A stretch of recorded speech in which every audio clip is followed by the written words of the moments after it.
Hello and welcome to another edition of English with Richard. Today I'm going to be talking about legs. Yes, that's those two things that we walk on. Boom, boom, boom, boom. Yes, in the general sense of the word, the entire lower limb of the human body includes the foot, the thigh, and sometimes even the hip. On an animal, the limb is used for supporting their body and for walking. So, as I said, today I'm going to explain some idioms containing the English word leg. Now, my way to deal with idioms is to focus on the popular ones. These are ones that you are likely to hear during everyday conversations. The first one up is to stretch your legs. If you've been driving around England and the UK, as well as Europe, but especially where I used to live in Birmingham, we have a junction called Spaghetti Junction, which is allegedly the busiest network in Europe, especially on a Friday. So it can take several hours to get anywhere. So you park your car at one of the motorway service stations because you're in need of a rest, and one of your passengers comments, "I'm going to stretch my legs." Now, what they really mean is that I'm going for a walk. I'm going to walk around the car park because my legs are stiff with sitting. When someone says I'm just going to stretch my legs, they mean they will exercise by going for a walk. Cost an arm and a leg. That means it's very, very expensive. Now, an example is, I'll not be going to that restaurant again. It costs an arm and a leg, and the menu is just very basic. The clue to this idiom is in the word cost. So if something costs an arm and a leg, it means that it is clearly expensive. Clearly, I would be exaggerating the pain here if we lost an arm or a leg, and that would have a big impact on my life.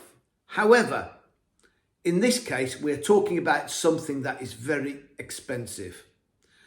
You could talk about property in England, houses or flats, particularly in the south of England, and even more so in London. Buying a house or buying an apartment costs an arm and a leg. You've got no leg to stand on, which means you are in an argument in which you have no support. You have zero support. You have no proof or evidence to justify your actions. Examples: my key witness has arrived. The suspect does not have a leg to stand on. You think you're in the right, but you don't have a leg to stand on. My lawyer said I didn't have a leg to stand on, so I should not make a legal action against that company. Give a leg up. To help somebody achieve something. It's the act of assisting someone, the act of giving someone a boost. If you give a leg up, you help them to make progress, especially in their career. Historically, it's meant helping a person to get on a horse by giving them a foot up in the stirrup. Example, a jockey in a racehorse. My parents gave me a leg up so I could buy my first house. Legwork, meaning physically or mentally demanding work, required to do or accomplish something. Long, boring tasks that have to be done as part of a job. Physical work, such as gathering information that forms the basis of a more creative or mentally exacting work. Example, writing a book.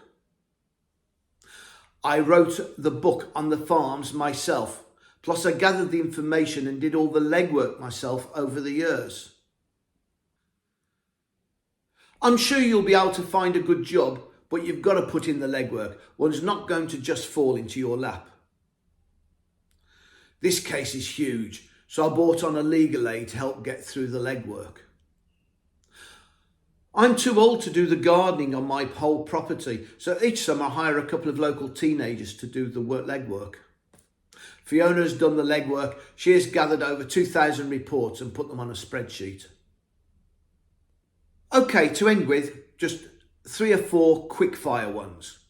On one's last legs, meaning very weak. My washing machine is on its last legs. I need a new one. My car is old and decrepit. It's on its last legs. I need a new car. Basically, on its last legs means it's almost ended. Pull someone's leg, meaning playfully joke or tease someone. Sea legs, meaning keep your balance and not feel sick on a moving ship. Example, I can't go on a cruise ever. I just haven't got sea legs. I'm not going in that rowing boat. I just haven't got sea legs. Talk the hind leg off a donkey, meaning someone who talks a lot for a long time. I hate Dick's meetings. They last for hours. That man could talk the hind leg off a donkey. Okay, I hope you've enjoyed today's idioms. And if you have, please hit the like button and also please subscribe. Also, if you want to have notification of every single time I upload a video, please hit the bell. Ding! That's me, dinging the bell. So in the comments below, that's underneath here, please comment. And if you would like to see me cover any aspects of English in the future, then please, or any theme on idioms or phrasal verbs, then please make a comment of what you would like to see in the future below. Okay, I'll see you on the flip side.